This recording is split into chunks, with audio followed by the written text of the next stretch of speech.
조드레박 신부의 영적 일기. 한 영혼을 기억하면서 신학교 은사 신부님이셨던 이재민 신부님께서 쓰셨던 하느님의 얼굴이라는 책을 다시 꺼내어 보았습니다. 신라시대의 원효 대사가 당나라로 깨달음을 얻기 위해 떠납니다. 컴컴한 저녁길에 비가 내려서 잠시 쉴 움막을 찾고 나서야 비를 피할 수 있었습니다. 그 움막에서 자다가 잠결에 목이 말라서 물을 찾다가 바가지에 물이 있어서 맛있게 마셨습니다. 원효대사는 그날 밤 잘 자고 일어나서 깜짝 놀랐습니다.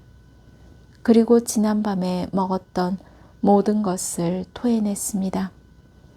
그 이유는 간밤에 바가지를 집어서 맛있게 먹었던 물이 해골에 담아진 썩었던 물이었기 때문입니다. 해골에 담긴 물은 어젯밤과 오늘 똑같은데 어째서 어제는 단물 맛이 나고 오늘은 구역질이 나는가? 중요한 것은 어제와 오늘 사이 달라진 것은 물이 아니라 원효대사 자신의 마음이었던 것입니다. 그리고 그날도 비가 너무 많이 내려서 길을 나설 수 없어서 하룻밤을 더 자야 했습니다. 그런데 그 전날 밤에 잠을 잘 잤던 움막에서 도저히 잠이 오지 않았습니다. 그 이유는 움막이 아니라 무덤이었기 때문입니다. 원효대사는 말합니다. 전날 밤에 해골에 담긴 물을 맛있게 마셨는데 오늘은 그 해골에 담긴 물 때문에 모두 토해버렸다. 그리고 어젯밤에 그렇게 잘 잤는데 오늘은 잠을 못 잡니다. 여기서 깨달음을 얻습니다. 모든 문제는 내 안에 있다. 그래서 바로 마음 먹기에 따라서 썩은 물도 달콤하게 느껴진다는 것을 깨닫게 됩니다. 너의 문제가 아니고 나의 문제이고 너의 탓이 아니라 나의 탓입니다. 아멘.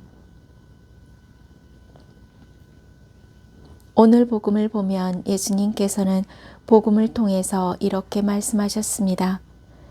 자기 형제에게 성을 내는 자는 누구나 재판에 넘겨질 것이다. 그리고 자기 형제에게 바보라고 하는 자는 최고의회에 넘겨지고 멍청이라고 하는 자는 불붙는 지옥에 넘겨질 것이다. 솔직히 다른 사람에게 단 한 번도 성을 내지 않은 사람이 있을까요? 또한 바보 멍청이라는 말을 마음속으로도 품지 않았던 사람이 있을까요? 아마 없을 것입니다. 이 말씀에 우리가 모두 죄책감에 고개를 숙일 수밖에 없습니다. 그렇다면 예수님께서 저희 모두를 죄인으로 만들기 위해서 이런 말씀을 하실까요? 아닙니다.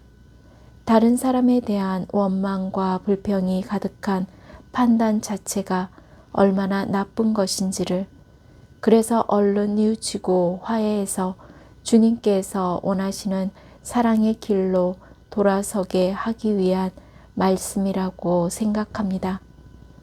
솔직히 주님 덕분에 그 영혼을 사랑하고 싶습니다. 주님 덕분에 용서하고 싶습니다. 주님 덕분에 나누고 싶습니다. 주님 덕분에 모든 것을 할 수 있을 것 같습니다. 그래야 하늘나라에 떳떳하게 들어갈 수 있습니다. 아멘. 사랑하는 고우님들 주위에 어리석은 한 영혼을 위해 기도하십시오.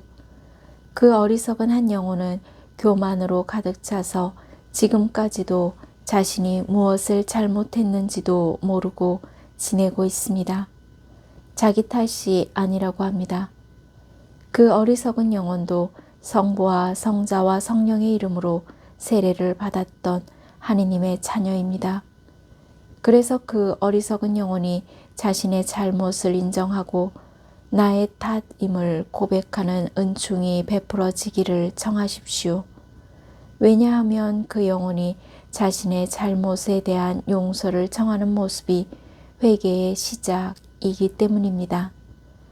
그러므로 고운님들이 십자가 앞에서 하느님 자비의 기도를 바치면서 그 불쌍한 영혼의 회개를 위해 사랑하고 용서하는 하느님의 자비를 품으시기를 바랍니다. 아멘. 저 두레박 사제도 기억하는 한 영혼을 위해 하느님의 자비를 간구하면서 몸과 마음이 아픈 고운님들과 아픈 이들을 돌보는 고운님들, 그리고 고운님들의 자녀에게 주님의 치유와 회복의 은총이 임하시기를 기도합니다. 영적 일기를 마무리하면서 고운님들이 십자가의 예수님께서 보여주셨던 하느님의 사랑과 자비로 기억하는 한 영혼에게 하느님의 자비가 베풀어지기를 간구하면서 치유와 회복의 은총을 누리시기를 주님의 이름으로 강복합니다. 아멘.